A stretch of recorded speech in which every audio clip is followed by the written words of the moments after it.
بسم الله الرحمن الرحيم.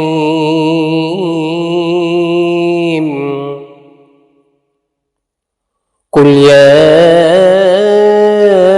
أيها الكافرون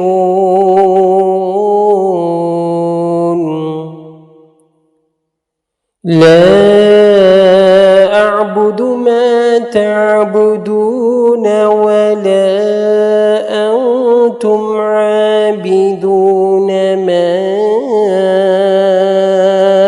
أعبد ولا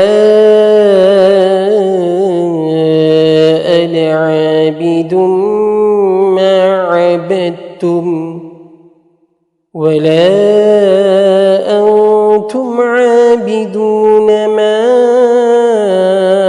أعبد لكم دينكم ولي دين.